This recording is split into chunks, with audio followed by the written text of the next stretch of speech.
Second आपका है intensive subsistence agriculture, ठीक है, और फार्मिंग। इसका प्रैक्टिस होता है हाई पॉपुलेशन एरिया में, जहां पे पॉपुलेशन डेंसिटी अधिक होती है उस एरिया में इसका होता है। ये लेबर इंटेंसिव भी होता है।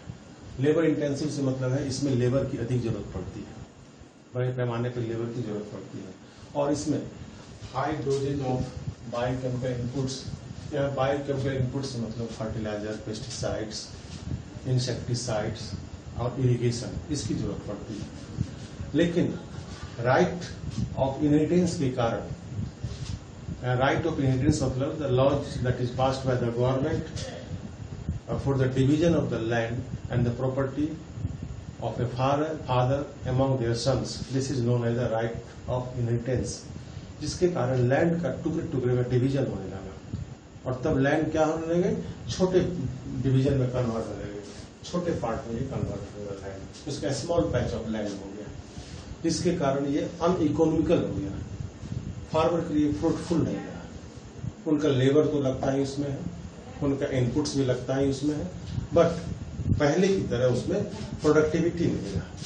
क्या है ना, पहले की तरह उसमें प्रोडक्टिविटी नहीं हो रहा। इसीलिए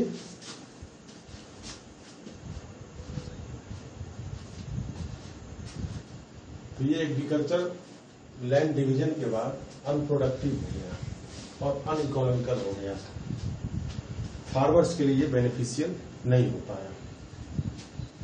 जो थर्ड आपका है कॉमर्शियल फार्मिंग है।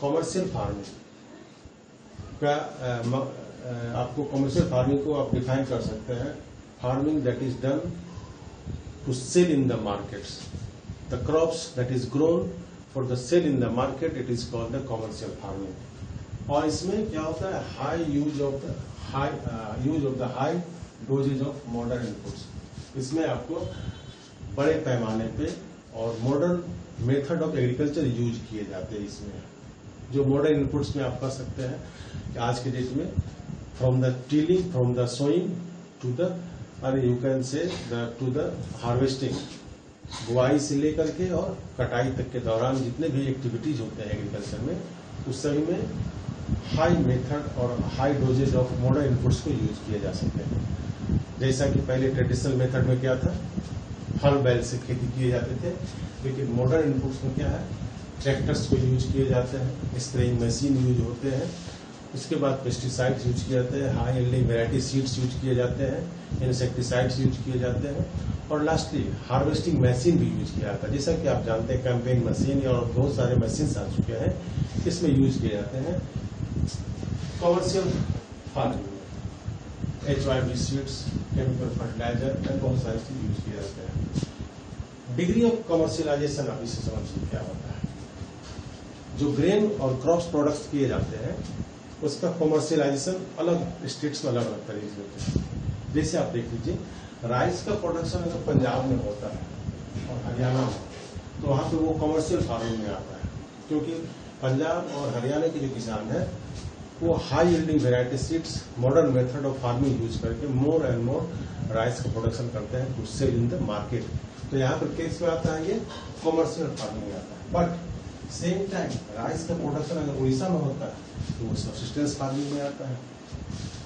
जो इसके पहले मैंने बताया, सब्सिस्टेंस फार्मिंग क्या है, to use only in the house और यूज फॉर डोमेस्टिक में यूज करने के लिए करते हैं, जीवन यापन के लिए करते हैं, उससे सब्सिस्टेंस फार्मिंग कहा जाता है। तो ये कमर्शियलाइजेशन आपका। फोर्थ जो आपका है प्लांटेशन, कमर्शियल फार्मिंग में ही प्लांटेशन आता है। प्लांटेशन क्या है, when a single crop is grown in a large scale, in a large area, in a row, that is known as the plantation. हमारे देश में प्लांटेशन को लाने वाले ब्रिटिशर्स थे। हमारे देश से पहले प्लांटेशन नहीं होता था। ब्रिटिशर्स जब आए इंडिया में तो उन्होंने टी, कॉफी और रबर के सेक्टर में प्लांटेशन को स्टार्ट किया, क्योंकि जिस समय ब्रिटिश हमारे देश में थे तो इंडस्ट्रियलाइजेशन यूरोप में हुआ था और वहां पे बड़े पैमाने पे इस रॉ मटेरियल का डिमांड था। तो उन्होंने सबसे पहले हमारे देश में इंडस्ट्रियलाइजेशन प्लांटेशन वर्क स्टार्ट किया। सिंगल क्रॉप इसमें लगाए जाते हैं। प्लांटेशन एक interface of the agriculture and the industry है। एग्रीकल्चर इंडस्ट्री का एक इंटरफेस का काम करता है। एग्रीकल्चर में जो भी प्लांटेशन में जो भी क्रॉप ग्रोन किए जाते हैं, इसका डिमांड एग्रीकल्चर सेक्टर में होता है, इंडस्ट्री सेक्टर में होता है। आप कह सकते हैं all the industries, most of the industries depends upon the agriculture product, that is from the plantation. जो प्लांटेशन में जो प्रोडक्ट होता है उसका मोस्टली यूज इंडस्ट्री में किए जाते हैं, इसलिए कहा जाता है इंटरफेस ऑफ एग्रीकल्चर इंडस्ट्री। इसके लिए लार्ज ट्रेक ऑफ लैंड की जरूरत पड़ती है, ये स्मॉल पैच ऑफ लैंड में नहीं किए जाते, लार्ज स्केल ऑफ लैंड में किए जाते हैं, और ये कैपिटल इंटेंसिव होता है। यहाँ कैपिटल इंटेंसिव से मतलब है कि बड़े पैमाने पर इसमें पूंजी लगाए जाते हैं। हमारे देश में भी होता है, और इसको आप देखें आउट ऑफ इंडिया तो यूएसए में देखें तो बड़े पैमाने पे लार्ज लैंड होता है, उसमें ये प्लांटेशन का काम करते हैं। आपके लिए 3 क्वेश्चन है, 3 टॉपिक, जो क्वेश्चन 4 टॉपिक्स हैं आप एक्सप्लेन करेंगे।